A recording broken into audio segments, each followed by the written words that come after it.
চাচা শুনলাম আপনি বলে হজে যাচ্ছে। হ্যাঁ, নিয়ত তো করেছি বাপ, হজে যাওয়ার। এই বছরে আমি হজে যাব। তোমার বাবা তো বলছিল হজে যাব এই কথা। হ্যাঁ, আব্বা যাবই তো বলছিল। আসেন দিনে জিজ্ঞাসা করি।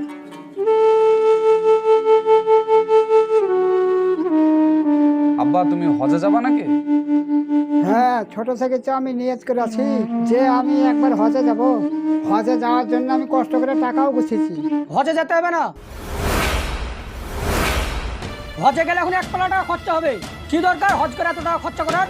টাকাগুলো যদি বাড়তে থাকে তাও তো কোনো কাজে লাগাতে পারবা, তা না হজে ফালতু খরচা করবা। বাড়িতে আছো 5 ওয়াক্ত নামাজ পড়ো, হজের চেয়েও বেশি নাকি হবে, তা না হজ করতে যাবে। এই খোকা, তুই ইসলাম ধর্মের কি বুঝিস? ইসলাম ধর্মের হচ্ছে 5টা স্তম্ভ, তার মধ্যে হজ করা হচ্ছে ফরজ। যার সমর্থ আছে তাকে হজ করতেই হবে, তা না হলে ধর্ম ঠিক মতো হবে না। তাই বলে টাকাগুলো সব খরচা করতে হবে না?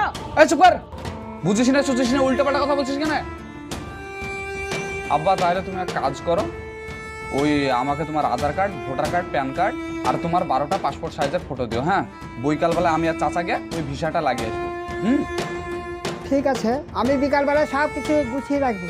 ভাই আমার বেটাকে নিয়ে গিয়ে সব ঠিকঠাক করে দিয়ে। আচ্ছা, ঠিকঠাক করে দেবো। আসেন চাচা। বাড়ি গেলে আসো। চলো আমি আসছি।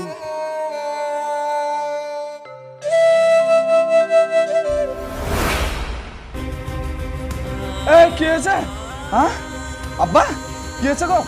কি হয়েছে তোমার? আর বলো না, তোমার আব্বা সিঁড়ি থেকে পড়ে গেছে, যে খুব মজা লেগেছে। আরে তোমাকে আমি কতবার বলেছি যে এই বয়সে কাজকর্ম করতে হবে না। 2 দিন পর হজে যাবা, কি অবস্থা করে থাকলে বলো তো? এই তুই ডাক্তার কেটে গেলে, আমি আব্বা খেলে বাড়ি যাচ্ছি। ঠিক আছে, তুমি বাড়ি লে যাও, ডাক্তার লেবে আসছি বাড়িতে। তুলো চলো।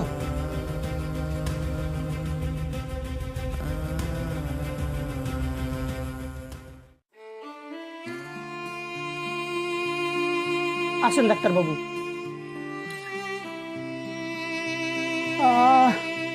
আমি আর বাঁচবো না, আমার হজ করার হলো না।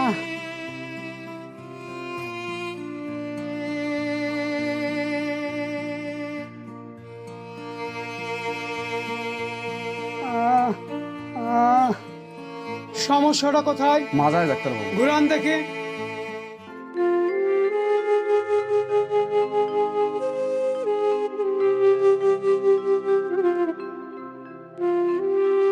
ব্যথা লাগছে?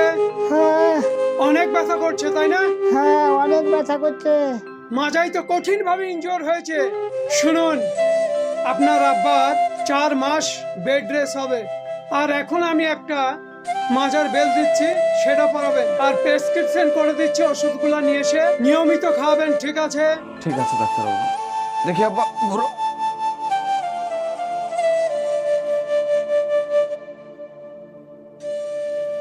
এই ধরুন, যে ওষুধগুলো লিখেছি সেগুলো নিয়ে আসবেন। আজকেই সব ওষুধগুলো নিয়ে আসবেন। ঠিক আছে ডাক্তার বাবু। আমি আসছি।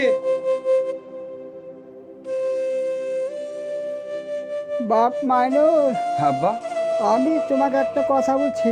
বলো। আমার কপালে তো আর হজ করা হলো না। তুমি আমার নামে ভিসাটা না করে তোমার নামে ভিসাটা করো। তুমি গিয়ে হজটা করে আসো। কেন ওর নামে কেন ভিসা করবে? আমিও তো তোমার ছেলে, আমি কি হজে যেতে পারবো না যে ওর নামে ভিসা করতে বলছো? আমিও যাবো ওর সাথে। তুইও যদি হজ করতে যাস, আমাকে দেখাশোনা কে করবে? মাইনুল বড় ছেলে, মাইনুলই যাক। আমি অত কিছু জানি না, আমি যাবো ওর সাথে, তাই জানি। আমি যেটা বলছি তোরা সেটা শুন।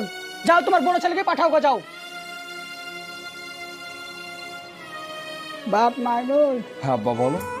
তুমি ভিসা করে হজ করতে গিয়ে তুমি সকল গ্রামবাসীদের জন্য দোয়া করবা, আর আমার জন্য দোয়া করবা, আর সকল বিশ্বের মুসলমানদের জন্য দোয়া করবা।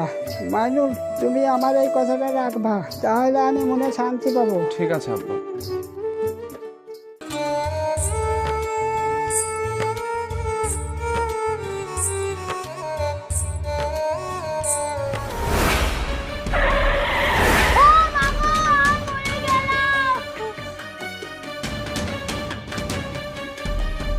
এই পানি লে তাড়াতাড়ি। আরে বুড়ি, কিছু হয়নি, কিছু হয়নি, একটু দাঁড়াও। আরে তাড়াতাড়ি পানিটা নিয়ে আয় না। কিছু হয়নি বুড়ি, একটু থামো, একটু থামো। পানি দে, পানি দে।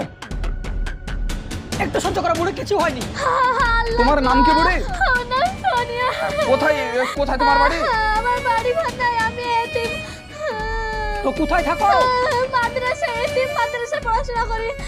এইভাবে বসে থেকে লাভ নাই, হসপিটালে নিয়ে চলো। ধর ধর আমাগো, ধর, সাবধানে। আমাগো।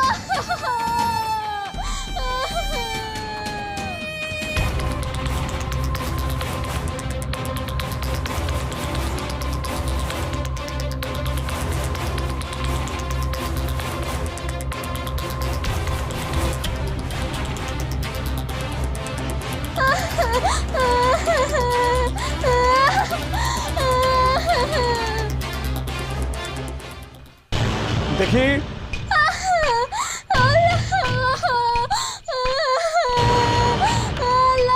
একটু চুপ করো, থামো, চুপ করে শুয়ে থাকো।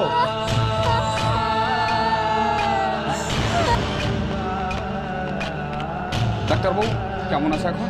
পেশেন্ট একদম ভালো নয়। আপনার সাথে অ্যাক্সিডেন্ট করে মেয়েটার বুকের দুটো হাড় ভেঙে গেছে একদম, বুঝতে পেরেছেন? পেশেন্টকে এক্ষুনি অপারেশন করাতে হবে। ইমিডিয়েট 1.5 লক্ষ টাকা আপনি আমাদের কাউন্টারে জমা করুন, তারপরে পেশেন্টের অপারেশন শুরু করব, ঠিক আছে? কি করবো রে? ও অপারেশন করতে হবে না, বাড়ি চলো। 1 টাকা নাকি 1.5 লক্ষ টাকা, সব টাকা যদি এখানেই শেষ করে দাও তাহলে হজে যাবা কিভাবে? পালি চলো। আরে এই যে মেয়েটার আজকে এই অবস্থা, এতিম মেয়েটার, এর জন্য কিন্তু আমরাই দায়ী। কি জবাব দেবো বলতো? কতজনের রাস্তায় মরে পড়ে থাকতে কেউ খোঁজ লিও নাই খো, আর তুমি এতিম মেলে পড়ে আছো। চলো বাড়ি চলো তো।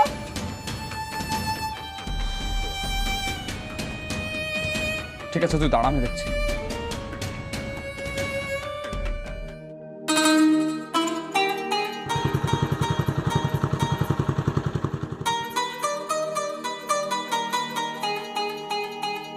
মাইনুল, এদিকে শুনো, কাগজপত্র সব জমা দেওয়া হয়ে গেছে? আব্বা, মনে হয় না যে আমাদের কপালে হজ আছে। কেন, কি হয়েছে? এই দেখো, রাস্তায় যাওয়ার সময় একটা এতিম মেয়ের সঙ্গে অ্যাক্সিডেন্ট হলো। মেয়েটার দুটো হাড়ের বাতি ভেঙে গেছে। তো মেয়েটাকে নার্সিং হোমে ভর্তি করে আসলাম। অপারেশন করতে প্রায় 1 লাখ টাকা খরচ হবে। তো ওখানটায় তো অনেক টাকা চলে যাবে, আর মাত্র কিছু টাকা আছে, ওই টাকায় হজ করা হবে। যেটা হয়েছে খুব ভালো হয়েছে বাপ। বাকি যে টাকাটা আছে না, ওই গরিব এতিম অসহায় থেকে টাকাগুলোকে দান করে দাও, তাহলে আল্লাহ আমাদের হজের কাজ এইখানেই কবুল করে নেবে। যাও, বাকি টাকাগুলোকে দান করে যাও। ঠিক আছে। যাও। আব্বা ঘরে যাবা নাকি? না, আমি এইখানেই বসে থাকবো। আমাদের ইসলাম ধর্মে 5টি স্তম্ভ, তার মধ্যে একটি হচ্ছে হজ। যার ক্ষমতা আছে, যার সামর্থ্য আছে, তাদের কিন্তু হজ করা উচিত। এই পবিত্র রমজান মাসে অনেকেরই ইচ্ছা থাকে যে আমি হজে যাব। কেউ কেউ যেতে পারে, আবার কেউ কেউ যে কোনো কারণ বা বিপদে পড়ে যেতে পারে না। যদি ভাগ্যক্রমে যেতে পারছেন না, যে টাকাটা আপনি হজের জন্য রেখেছেন, সেই টাকাটা যদি আপনি কোনো অসহায় গরিব দুঃখী মানুষকে মাদ্রাসায় বা এতিমখানায় দান করেন, তাহলে কিন্তু আল্লাহ একটা হজের সমান নেকি দেয়। সো ভালো থাকবেন, সুস্থ থাকবেন, দেখা হচ্ছে আপনাদের সঙ্গে আবার নেক্সট ভিডিওতে।